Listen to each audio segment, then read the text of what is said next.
ദൈവത്തിന്റെ ഏറ്റവും പ്രിയമുള്ളവരെ, അവിടുത്തെ സമാധാനം ഞാൻ ആശംസിക്കുന്നു. ഇന്ന് കർത്താവ് നമുക്ക് നൽകുന്ന ദൂത് സുഭാഷിതങ്ങൾ 3:26. കർത്താവ് നിന്റെ ആശ്രയമായിരിക്കും, നിന്റെ കാൽ കുടുക്കിൽ പെടാതെ അവിടുന്ന് കാത്തുകൊള്ളും. ദൈവമാ എന്നും ആശ്രയം, അതിനപ്പുറേ ഒന്നുമില്ല. ആ ദൈവം കരുതിക്കൊള്ളും. നിന്റെ ദൈവം നിനക്ക് ആശ്രയമാ എങ്കിൽ അവിടുത്തെ സന്നിധിയിൽ പൂർണ്ണമായി ശരണം വയ്ക്കുക.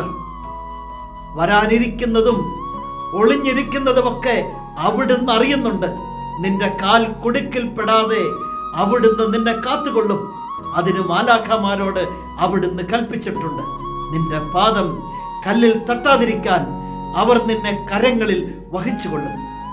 കർത്താവിൽ പരിപൂർണമായി ആശ്രയം വയ്ക്കുക.